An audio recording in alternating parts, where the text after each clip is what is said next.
أعوذ بالله من الشيطان الرجيم يا أيها الإنسان ما غرك بربك الكريم.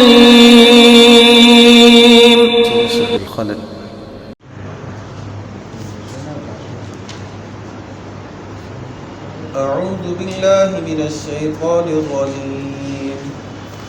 بسم الله الرحمن الرحيم. وحشر لسليمان جنوده من الجن والإنس والطير فهم يوزعون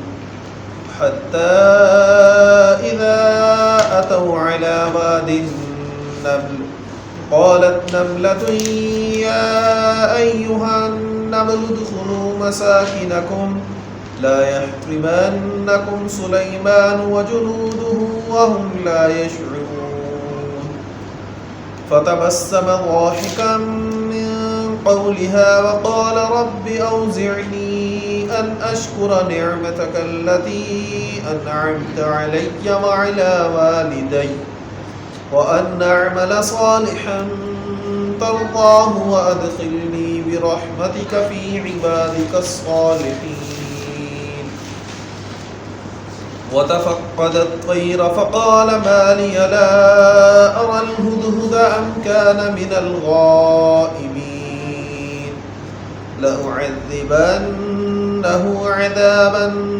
شديدا أو لأذبحنه أو ليأتيني بسلطان مبين. اللهم انفعنا بما علمتنا وعلمنا ما ينفعنا وزدنا علما. اللهم أرنا الحق حقا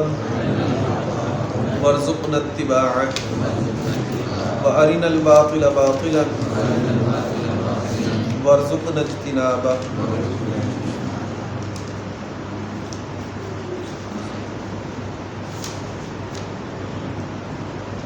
وحشر اور اکٹھے کیے گئے لسلیمان سلیمان علیہ السلام کے لیے جنودہ اس کے لشکر من الجن جنوں میں سے والانس اور انسانوں میں سے والطیر اور پرندوں میں سے فہم پس وہ یوزعون الگ الگ تقسیم کیے جاتے تھے حتیٰ کہ اذا جب آتو وہ آئے علی واد النمل چیونٹیوں کی وادی پر قالت کہا نملہ ایک چیونٹی نے یا ایہا النمل اے چیونٹیوں ادخلوا مساکنکم داخل ہو جاؤ اپنی بلوں کے اندر لا یحطمنکم نہیں شعور ہوگا سلیمان کو وجنودہ اور اس کے لشکر کو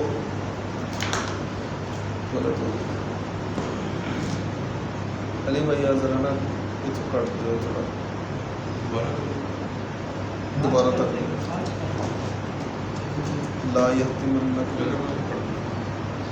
نہ رونگ تعلیم کرنا اس میں نہ شروع کرنا یہاں سے حتیٰ کہ اذا جب اتو وہ آئے علی واد النمل چیونٹیوں کی وادی پر قالت کہا یا ایہا النمل اے چیونٹیوں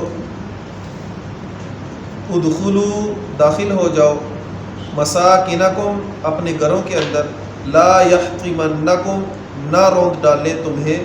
سلیمان علیہ السلام وجنودہ اور ان کا لشکر وہم لا یشعرون اور وہ شعور نہ رکھتے ہوں. فتبسم پس مسکرائے ضاحکا ہنستے ہوئے من قولہا اس کی بات سے وقال کہا رب اے میرے رب اوزعنی عطا کر مجھے توفیق دے مجھے ان اشکرا کہ میں شکر ادا کروں نعمتک تیری نعمتوں کا التی انعمت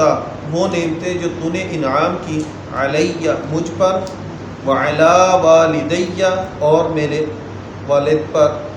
میرے والدین پر وان اعمل اور یہ کہ میں اعمال کروں صالحا صالح ترضاہ جس کو تو پسند کرے جس سے تو راضی ہو وادخلنی اور مجھے داخل کر برحمتک اپنی رحمت کے ساتھ فی عبادک الصالحین اپنے نیک بندوں میں سے وتفقد اور خبر لی جائزہ لیا الطیر پرندوں کا فقال پس کہا ما لیا کیا ہے میرے لیے لا ارا نہیں میں دیکھتا الہدہد ایک خاص ہدہد کو ام کان یا ہے وہ من الغائبین غیر حاضر میں سے لأعذبنہ البتہ ضرور میں اسے عذاب دوں گا عذابا شدیدا سخت عذاب او لأذبحنہ یا البتہ اسے ذبح کر دوں گا او یا لیأتینی البتہ وہ ضرور لائے میرے پاس بسلطان مبین کوئی واضح دلیل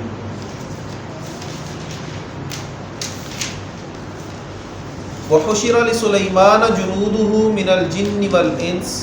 اور اکٹھے کیے گئے سلیمان علیہ السلام کے لیے جنودہ ان کے لشکر من الجن جنات میں سے والانس اور انسانوں میں سے والطیر اور پرندوں میں سے فہم یوزعون پس وہ الگ الگ تقسیم کیے جاتے تھے یہ جو یہاں یوزعون ہے نا اگر اس کو ہم وضع یازع سے کریں یعنی ثلاثی مجرد سے کریں تو اس کا مطلب ہوگا روکے جاتے تھے ان کے لیے اور اگر اس کو اوزع یوزع باب افعال سے کریں تو اس کا مطلب ہوگا کہ وہ الگ الگ گروہ بندی کے اندر جماعت بندی کے اندر ان کو تقسیم کرتے تھے کہ ہر ایک کا علیحدہ علیحدہ انہوں نے جو ہے وہ گروہ بنایا ہوا تھا اس کے ساتھ جو ہے وہ عمومی طور پر آپ دیکھیں کہ کسی کی بھی حاضری لگانی ہو تو بہت زیادہ آسانی سے یہ آدمی کر سکتا ہے جیسے کہ 10 کی ٹولی کے اوپر ایک امیر ہو پھر 50 کی ٹولی کے اوپر دوسرا امیر ہو 100 کی ٹولی کے اوپر تیسرا امیر 500 کی ٹولی کے اوپر چوتھا امیر تو ایک امیر سے پوچھو وہ اپنی چھوٹی ٹولیوں سے پوچھے چھوٹی ٹولیوں سے پوچھے تو چند منٹ کے اندر ہی وہ ساری کی ساری حاضری جو ہے وہ پوری ہو جاتی ہے پتہ چل جاتا ہے کون غائب ہے اور اگر سیدھا ایک ہی آدمی 500 آدمی کی حاضری لگانے لگے تو وہ حاضری لگتی نہیں وحشر لسلیمان جنودہ من الجن والانس یہاں اللہ تبارک و تعالی نے سلیمان علیہ السلام کے لشکروں کی وضاحت کی کہ سلیمان علیہ السلام کے جو لشکر تھے ان لشکروں کے اندر من الجن جنات بھی تھے والانس اور انسان بھی تھے والطیر اور پرندے بھی تھے یہ ان کی انفرادی خصوصیت اور فضیلت ہے کہ جس میں وہ پوری تاریخ انسانیت میں ممتاز ہیں کہ ان کی حکمرانی صرف انسانوں پر ہی نہیں بلکہ جنات حیوانات چرند پرند حتیٰ کہ ہوا تک ان کے ماتحت تھی ساری چیزیں ان کے اللہ تبارک و تعالی نے ماتحت کر دی تھیں یہاں یہ بات ذہن میں رکھیں کہ یہ دنیاوی اعتبار سے تھا اس وقت کے اعتبار سے صرف کچھ وقت کے اعتبار سے ورنہ یہ جو معجزہ ہے کہ نبی علیہ السلام کا ہی یہ معجزہ ہے کہ نبی علیہ السلام نے فرمایا انا سید ولد آدم یوم القیامہ کہ قیامت کے دن ولد آدم کا سردار میں ہی ہوں گا کہ قیامت کے دن جو سلیمان علیہ السلام دنیاوی اعتبار سے ان کی بادشاہت جیسے بھی تھی لیکن روز قیامت وہ بھی نبی علیہ السلام کے نیچے ہی ہوں گے سردار نبی علیہ السلام ہی ہوں گے فہم یوزعون پس وہ ان کو الگ الگ تقسیم کیے جاتے تھے حتیٰ کہ اذا اتوا جب وہ آئے علی واد النمل چیونٹیوں کی وادی پر قالت کہا نملہ ایک چیونٹی نے یا ایھا النمل اے چیونٹیوں کی جماعت اے چیونٹیوں ادخلوا مساکنکم داخل ہو جاؤ اپنی دلوں کے اندر اپنے گھروں کے اندر لا یحطمنکم اب یہاں آپ غور کریں کہ یہ پوری کی پوری آیت مبارکہ جو ہے نا اس کے اندر اللہ تبارک و تعالی نے اب غور کریں کہ انسانوں کو سمجھانے کے لیے ایک چیونٹیوں کا پورا واقعہ بیان کرنے کی وجہ کیا ہے اس کے اندر آپ دیکھیں پہلی بات حتیٰ اذا اتوا علی واد النمل حتیٰ کہ سلیمان علیہ السلام چیونٹیوں کی وادی کے اندر آئے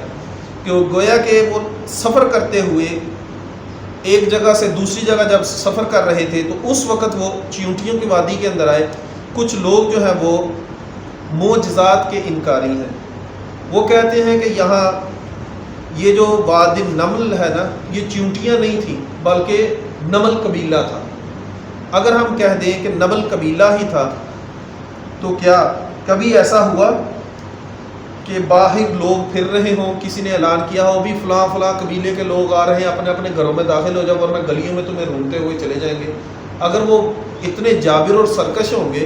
تو وہ گلیوں میں صرف ڈھونڈیں گے، وہ گھروں کو کوئی نقصان نہیں پہنچائیں گے. دوسری بات، کبھی بھی یہ نہیں ہوا کہ جس قبیلے کا آدمی ہو، جیسے بنو کلب کے لوگوں کو کلبی یا کلب نہیں کہا گیا، بنو اسد کے قبیلے کے لوگوں کو اسد نہیں کہا گیا، ایسے ہی نمل کے قبیلوں کو، وادی نمل کے رہنے والوں کو نمل کیوں کہا جانا؟ یہاں دیکھیں، حتیٰ اذا اتوا علی وادی النمل، حتیٰ کہ وہ چیونٹیوں کی وادی کے اندر آئے، قالت نملہ، تو ایک چیونٹی نے پکار لگائی. گویا کہ چیونٹیوں کے اندر بھی اللہ تبارک و تعالی نے ایک اجتماعیت کا عنصر شامل کیا ہے. چیونٹیوں کے اندر اب تو ویسے بھی حیوانوں کے اوپر بہت زیادہ کتب لکھی جاتی ہیں، تحقیق کی جاتی ہے کہ چیونٹیوں کی بھی علیحدہ علیحدہ جماعت بندی ہوتی ہے کہ ان کے اندر ایک ملکہ چیونٹی ہوتی ہے اور اس کے علاوہ جو ذیلی چیونٹیاں ہوتی ہیں انہوں نے اپنی اپنی ذمہ داریاں لگائی ہوتی ہیں کہ تم نے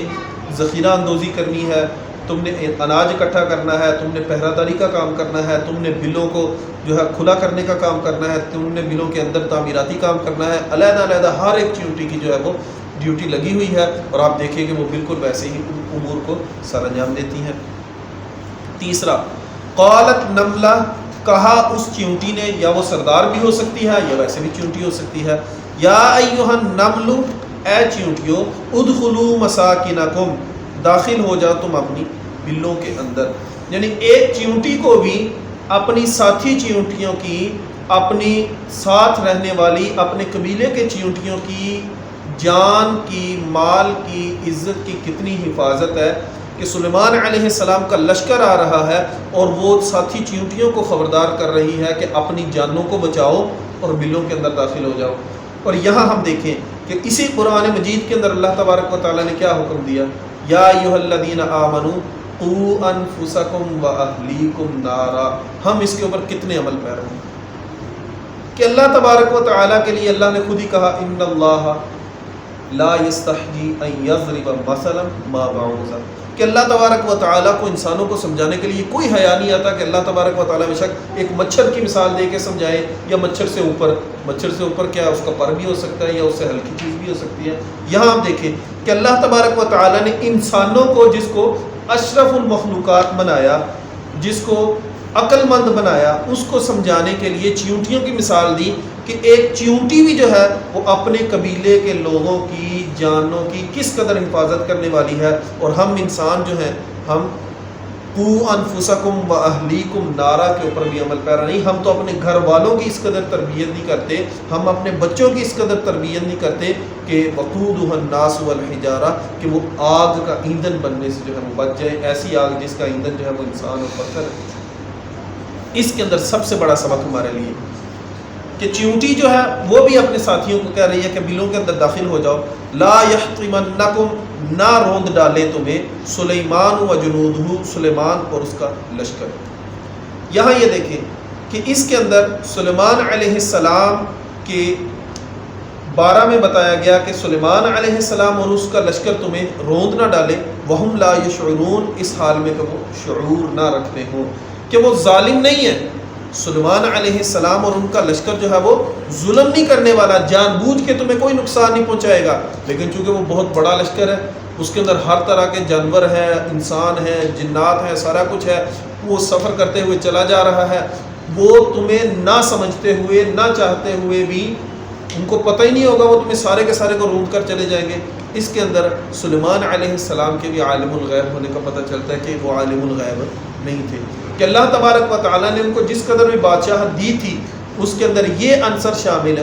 نہیں تھا کہ سلیمان علیہ السلام کے اپنے لشکر کو کہتے کہ تم بھئی آگے ایک چیونٹیوں کی وادی ہے اور اس کے اندر سے جو ہے آپ نے بچ بچا کے جانا ہے، کوئی چیونٹی آپ کے پاؤں کے اندر نہ آ جائے، یہ نہیں کہا۔ اور خود ہی چیونٹی نے بھی کہہ دیا وَهُمْ لَا يَشْعُرُونَ، ان کو اس بات کا شعور بھی نہیں ہوگا، وہ جان بوجھ کر ظلم کرنے والے نہیں ہوں گے۔ فَتَبَسَّمَ ضَاحِكًا مِّن قَوْلِهَا، تو یہاں سے جب چیونٹی نے یہ پکار لگائی، علل اعلان، بلند آواز سے پکار لگائی، تو اس وقت سلیمان علیہ السلام نے اس کو سنا۔ یہ اللہ تبارک و تعالیٰ نے ان کو معجزہ عطا کیا تھا کہ تمام کے تمام چرند پرند ہر طرح کی مخلوقات کی وہ باتوں کو سمجھتے تھے اور ان کی گفتگو جو تھی وہ آپس میں ہوتی بھی تھی۔ تو اس کی چیونٹی کو پکار کو سنتے ہوئے سلیمان علیہ السلام مسکرائے۔ فتبسم، آپ نے تبسم فرمایا، ضاحکاً، ہنستے ہوئے، من قولها، اس کی بات سے، کہ سلیمان علیہ السلام نے جب اس کی بات کو سنا تو مسکرا دیا، ہنس دیا۔ یہ کئی طرح سے ہو سکتا ہے۔ پہلی تو بات یہ کہ سلیمان علیہ السلام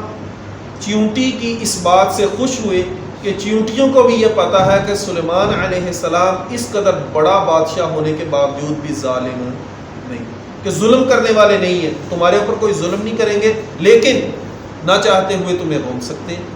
چیونٹی بھی جو ہے وہ سلیمان علیہ السلام کے عدل کا جو ہے وہ اپنی جماعت کے اندر اعلان کر رہی ہے۔ پھر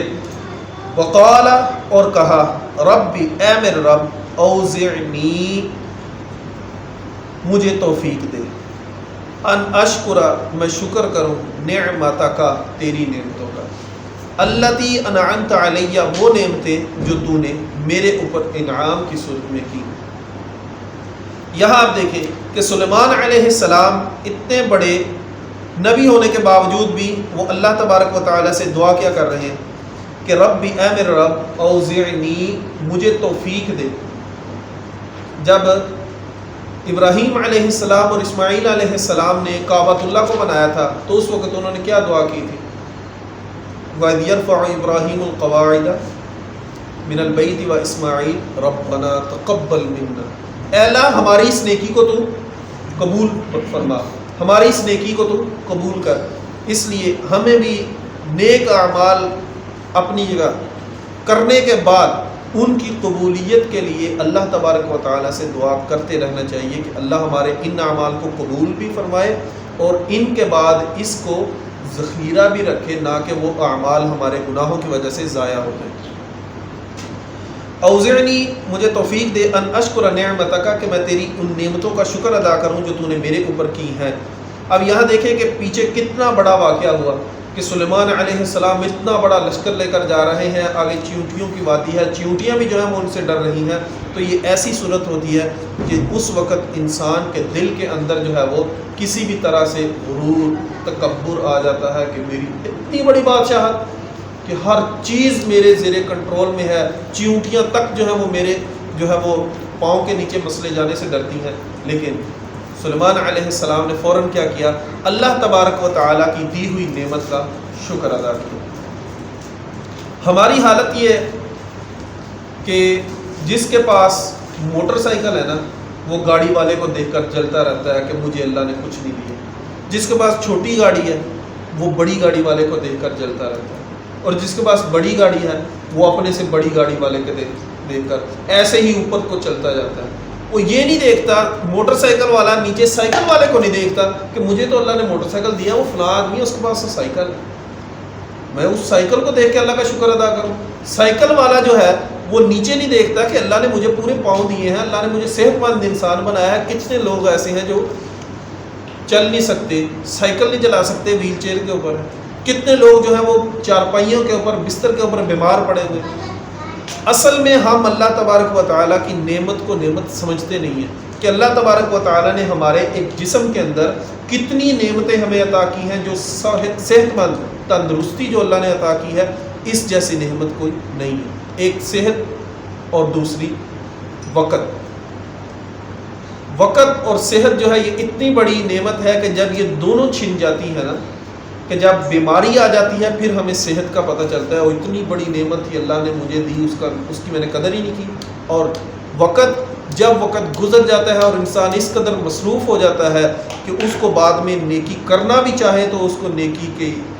توفیق نہیں ملتی، وقت نہیں ملتا، اس وقت انسان سوچتا ہے کہ میں نے اتنا وقت ضائع کیا، اتنے وقت کے اندر میں یہ تعلیم حاصل کر سکتا تھا، میں اتنا قرآن کو پڑھ سکتا تھا، لیکن وہ وقت بعد میں لوٹ کر انسان کے پاس نہیں آتا۔ اگر یہ دو نعمتیں انسان گننا شروع کرے نا کہ جو اللہ نے اس کو صحت عطا کی اور دوسرا جو اللہ نے اس کو وقت عطا کیا، تو یہ بھی کافی ہے۔ انعمت علیہ، جو تو نے نعمتیں میرے اوپر کی، وعلی والدیہ، اور میرے والدین کے اوپر، کیونکہ داؤد علیہ السلام بھی بادشاہ تھے، پھر بعد میں سلیمان علیہ السلام بھی بادشاہ بنے۔ اس کے بعد وَأَنْ أَعْمَلَ صَالِحًا، اور وہ نعمتیں جو تو نے مجھے عطا کی ہیں ان کا اصل مقصد کیا کہ ان نعمتوں کی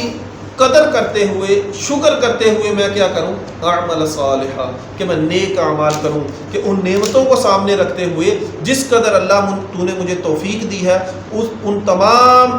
کوششوں کو، طاقتوں کو اکٹھا کر کے میں زیادہ سے زیادہ تیرے لیے نیک اعمال کروں،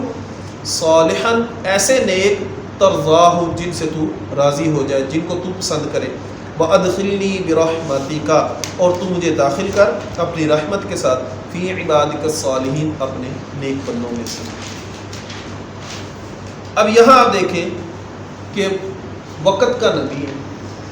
اتنی بڑی بادشاہت اللہ نے اس کو عطا کی، اس کے باوجود وہ اللہ تبارک و تعالیٰ کی نعمتوں کے اوپر کتنے جو ہے وہ شکر کرنے والے ہیں، لیکن دعا کیا ہے، وَأَدْخِلْنِي بِرَحْمَتِكَ فِي عِبَادِكَ الصَّالِحِينَ، اے اللہ مجھے نیک بندوں کے اندر داخل کر۔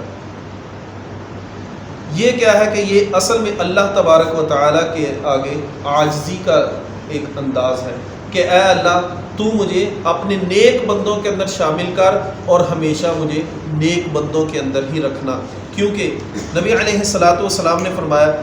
لَن يُدْخِلَ أَحَدًا عَمَلُهُ الْجَنَّةَ، تم میں سے کوئی بھی ایسا شخص نہیں ہے جس کو اس کے اعمال جنت میں داخل کر دیں، کہ تم میں سے کوئی بھی ایسا انسان نہیں ہے، کوئی بھی ایسا شخص نہیں ہے جو یہ سمجھ بیٹھے کہ میں اپنے نیک اعمال کی وجہ سے جنت میں چلا جاؤں گا، کوئی بھی آدمی ایسا نہیں ہے جس کو اس کے نیک اعمال جنت کے اندر داخل کر دیں۔ قالوا بلا انت یا رسول اللہ، صحابہ نے سوال کیا اے اللہ کے نبی کیا آپ بھی نہیں؟ اللہ کے نبی کیا آپ کے اعمال بھی ایسے نہیں ہیں کہ اللہ تبارک و تعالیٰ آپ کو اعمال کی وجہ سے جنت میں داخل کر دیں؟ تو نبی علیہ السلام نے فرمایا ولا انا، اور میں بھی نہیں، الا، مگر ان یتغمدنی اللہ بفضل ورحمت، یہ کہ اللہ تبارک و تعالیٰ مجھے اپنی رحمت کے ساتھ اور اپنے فضل کے ساتھ ڈھانپ لے۔ اگر اللہ مجھے اپنی رحمت اور فضل سے ڈھانپ لے گا تو یقینی طور پر پھر میرے اعمال جو ہیں وہ مجھے جنت میں لے جائیں گے۔ تو یہاں آپ غور کریں کہ نبی علیہ السلام جو کہ سید ولد آدم یوم القیامہ ہے، کہ آدم علیہ السلام کے جتنی بھی مخلوق ہے تمام کے تمام مخلوق کے سردار ہیں، اور نبی علیہ السلام کی اور بھی کئی جو ہے صرف قیامت کے ساتھ خاص جو ہے فضیلتیں، اس کے اندر کیا، سب سے پہلے نبی علیہ السلام کی قبر کھلے گی، آپ نے فرمایا اس کے اندر کوئی فخر کرنے والی بات نہیں ہے، میں قیامت کے دن سید ولد آدم ہوں گا، کوئی فخر کرنے والی بات نہیں ہے، سب سے پہلے جنت میں جانے والا ہوں گا، کوئی فخر والی بات نہیں ہے، لیکن عاجزی کس قدر ہے کہ اگر اللہ تبارک و تعالیٰ کی رحمت مجھے نہ ڈانپے، اللہ کا فضل میرے اوپر نہ ہو، تو میرے اعمال بھی مجھے جنت میں لے جانے والے نہیں ہیں۔ یہ بخاری شریف کی روایت ہے۔ آپ غور کریں کہ نبی علیہ السلام اگر یہ بات کر رہے ہیں تو بقیہ انبیاء کرام تو بلولا یہ بات کر رہے ہیں کہ وادخلنی برحمتک فی عبادک الصالحین، اے اللہ مجھے اپنے نیک بندوں کے اندر داخل کر۔ اسی لیے نبی علیہ السلام سے جو دعائیں ہیں ان دعاؤں کے اندر بھی ایک دعا ہے اللہم انی اسألک حبک وحب من یحبک والعمل الذی یبلغنی حبک، اللہم انی اسألک حبک احب الی من مالی واہلی ومن الماء البارد، اللہم انی اسألک حبک، اے اللہ میں تیری محبت کو پسند کرتا ہوں، تیری محبت کو چاہتا ہوں، تیری محبت کا سوال کرتا ہوں۔ اللہ تبارک و تعالیٰ سے ہمیشہ دعا جو ہے وہ انسان کو کرتے ہی رہنا چاہیے، کیونکہ یہی دعا ہے کہ جو اللہ تبارک و تعالیٰ کے انسان کو قریب کر دیتی ہے۔ وتفقد الطیر، اور انہوں نے جائزہ لیا، اب راستے کے اندر سفر کر رہے تھے، یہ سارا واقعہ درمیان میں وادی نمل کا آ گیا، تو آگے گئے دیکھا وتفقد الطیر، پرندوں کا جائزہ لیا، فقال، پس فرمایا ما لی لا اری الہدہد، میں ہدہد کو نہیں دیکھ رہا، ام کان من الغائبین، یا وہ غائب ہے، کہ گروہ بندی تو میں نے کی ہوئی ہے، ہدہد کو مجھے نظر آنا چاہیے تھا، تو ہدہد مجھے نظر کیوں نہیں آ رہا؟ تو یہاں سے بعض مفسرین نے یہ بات کی ہے کہ ہدہد جو ہے وہ پانی کو بڑے دور سے دیکھ لیتی ہے، کہ زمین کے نیچے پانی دیکھ لیتی ہے۔ اس وقت سلیمان علیہ السلام جو تھے ان کو ہدہد کی تلاش اس لیے تھی کہ انہوں نے لشکر کے لیے وہاں پانی نکالنا تھا وغیرہ وغیرہ۔ یہ صرف بنی اسرائیلی روایت ہے، اس کے علاوہ کوئی چیز نہیں۔ کہ آپ دیکھیں کہ اسی واقعے کے اندر آگے اللہ تبارک و تعالیٰ نے جب یہ ملکہ سبا کا وہ عرش منگوانا تھا تو عفریت نے کتنی دیر میں لایا؟ پلک جھپکنے میں۔ پھر اتنی طاقتور قوم ان کے پاس موجود ہے کہ پلک جھپکنے کے اندر کہاں یمن سے فلسطین کے اندر جو ہے وہ تخت چلا گیا، تو پانی جو وہیں زیر زمین تھا اس کے لیے انہوں نے حدود کو تلاش کرنا تھا، بھی ادھر حدود، ادھر ذرا ٹھونگے مار کے دیکھ پانی کہاں ہے، پھر وہاں سے ہم بور کر کے پانی نکالیں۔ یہ ایک صرف بنی اسرائیلی روایت تھی، اس کو بس بیان کیا جاتا ہے۔ در حقیقت یہ پانی کے لیے اس کو طلب نہیں کیا گیا تھا، یہ ویسے ہی انہوں نے جائزہ لیا تھا کہ انہوں نے حاضری لگائی تھی کہ کون کون سا پرندہ یا کون کون سی چیز جو ہے وہ حاضر ہے اور کون کون سی چیز غائب ہے۔ اب لَأُعَذِّبَنَّهُ عَذَابًا شَدِيدًا، البتہ ضرور میں اس کو عذاب دوں گا، سخت عذاب دینا، اَوْ لَأَذْبَحَنَّهُ، یا میں اس کو ذبح ہی کر دوں گا، اَوْ لَيَأْتِيَنِّي، یا وہ میرے پاس لائے، بِسُلْطَانٍ مُبِينٍ، کوئی واضح دلیل۔ اب یہاں دیکھیں کہ بادشاہ کے لیے یہ لازم امر ہے کہ بادشاہ کو اپنے حقوق، اپنے حدود کا نفاذ کرنے کے لیے سختی کرنی پڑے گی۔ اگر بادشاہ سختی نہیں کرے گا تو رعایا اس کے سامنے اس کے احکامات کو نہیں مانیں گے۔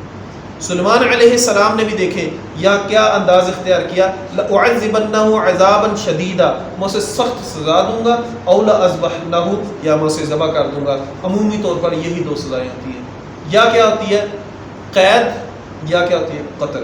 عمومی طور پر یہ دو سزائیں ہی ہیں، آپ دیکھ لیں اسلام کے اندر کہ یا تعزیری سزائیں دی جاتی ہیں یا پھر قتل کی سزا ہوتی ہے۔ اَوْ لَيَأْتِيَنِّي بِسُلْطَانٍ مُبِينٍ، یا وہ میرے پاس کوئی واضح دلیل لے آئے، ہاں وہ کوئی حجت لے آئے، شرعی دلیل لے آئے۔ اگر شرعی دلیل کوئی لے آئے گا تو اس کے بعد اس کے اوپر حدود جو ہے وہ ویسے نفاذ نہیں ہوتی جیسے بلا دلیل ہوتی ہے۔ تو یہاں آپ دیکھیں کہ سلیمان علیہ السلام نے اسی وقت یہ سارا واقعہ سمجھا دیا کہ اگر وہ میرے پاس کوئی واضح دلیل نہ لے کر آیا تو میں پھر اس کو سخت سے سخت جو ہے وہ سزا دوں گا۔ ایک پیچھے بات رہ گئی تھی یہ وادی نمل کے اندر کہ لا یختمنکم سلیمان و جنودہ وہم لا یشعرون کے اندر ایک بات کہ اب راستے کے اندر چلتے ہوئے اگر چیونٹیاں آ جائیں، اب ایک آدمی موٹر سائیکل کے اوپر جا رہا ہے، سواری کے اوپر جا رہا ہے، تو آگے جو ہے وہ چیونٹیاں جا رہی ہیں، کیڑے مکوڑے جا رہے ہیں، اگر اس کے ٹائر کے نیچے آ جائیں تو اس کو گناہ نہیں ہے، اس کو گناہ نہیں ہے، کیونکہ اس نے نہ چاہتے ہوئے وہاں سے گیا۔ اب اگر وہ چاہتے ہوئے جان بوجھ کے کوئی حشرات کو مارے تو پھر اس کو گناہ، حشرات کو مارنا نہیں چاہیے۔ ہاں راستے کے اندر جاتے ہوئے اگر اس کے پاؤں کے نیچے آ گئے، ٹائر کے نیچے آ گئے، سواری کے نیچے آ گئے، اگر کوئی مر جائے تو اس کا گناہ اس کے ذمے نہیں آئے گا، کیونکہ یہاں دیکھیں کہ خود چیونٹی کہہ رہی ہے کہ چیونٹیوں کا حق ہے کہ وہ راستے کے اندر سے جو ہے وہ سائڈ پہ ہٹ جائیں، اور آپ عمومی طور پر دیکھیں گے کہ یہ راستے کے اندر نہیں چلتی، یہ راستے کے سائڈ پہ ہی چلتی ہے۔ اقول قولی ھذا واستغفر اللہ لی ولکم ولسائر المسلمین، سبحانک اللہم وبحمدک، اشہد ان لا الہ الا انت، استغفرک واتوب الیک۔